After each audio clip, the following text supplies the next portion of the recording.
bisa berhasil secara maksimal untuk menekan angka penyebaran COVID-19.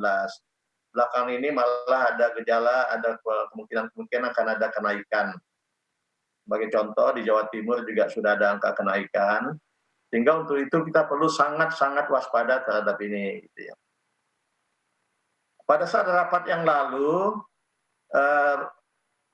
intelijen memprediksi bahwa kita kalau tidak melakukan kegiatan yang pembatasan yang ketat pada selama Idul Fitri, angka pasti akan melonjak naik lagi. Dan itu berarti apa yang kita lakukan sebelumnya sia-sia saja dan korban akan bertambah banyak.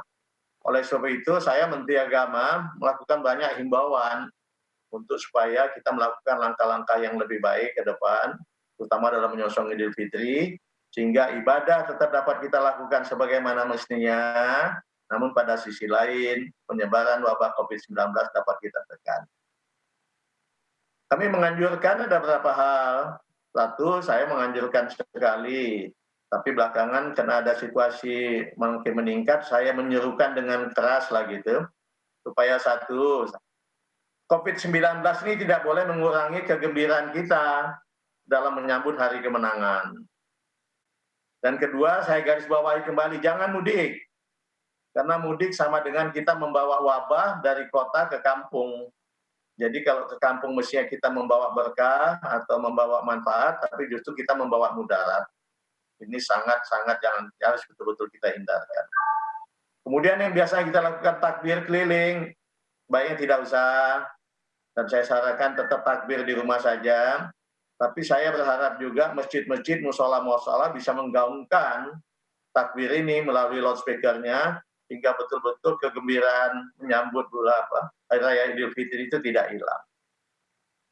Kemudian jaga kami menghimbau keras supaya sholat Idul Fitri dilakukan di rumah saja bersama keluarga inti. Nah, sholat ini sebagaimana kita tahu adalah sunnah. Jadi artinya kalau ditinggalkan pun tidak apa-apa. Tapi sunnahnya sunnah muakkad. Artinya sunnah yang sangat dianjurkan. Rasulullah tidak selalu melakukan sholat Idul Fitri dan tidak pernah meninggalkan sholat Idul Fitri.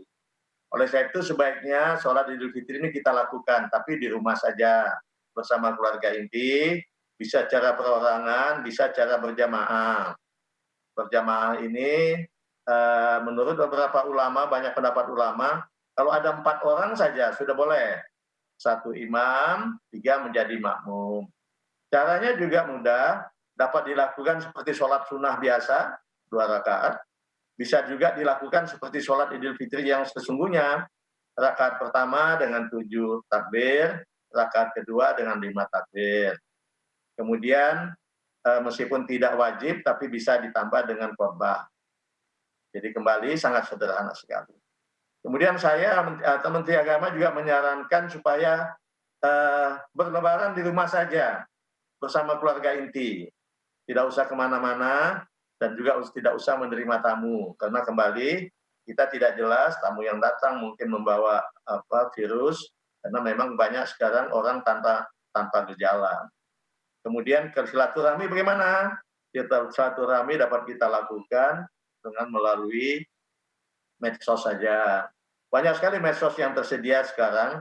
Ya, contoh melalui HP pun kita bisa. HP kita tinggal setelkan saja ke mana video call, kita sudah bisa berkomunikasi dengan teman-teman, saudara-saudara dimanapun dia berada.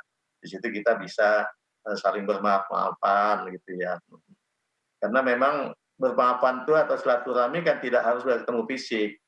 Silaturahmi terjadi bukan karena kedekatan fisik, tapi karena kedekatan batin, kedekatan hati.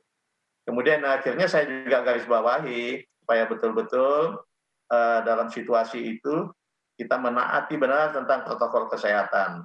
Meskipun kita ibadah di rumah saja, kemudian bersilaturahmi via medsos, tapi ketentuan protokol kesehatan tetap wajib kita lakukan dengan sebaik-baiknya.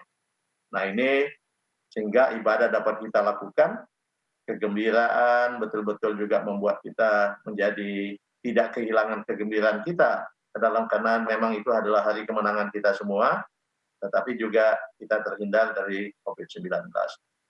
Kalau saya ingin pesankan kembali tadi saya simpulkan 7 hal.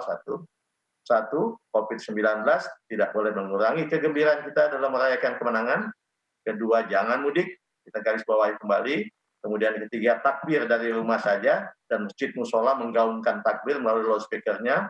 Kemudian sholat id di rumah saja, sebaiknya tidak ditinggalkan, kita lakukan bersama keluarga inti. Kemudian lebaran di rumah saja, silaturahmi kita lakukan via media sosial, kemudian taati betul protokol kesehatan. Itu aja pesan saya kepada semua teman-teman umat muslimin dimanapun berada. Terima kasih. Assalamualaikum warahmatullahi wabarakatuh.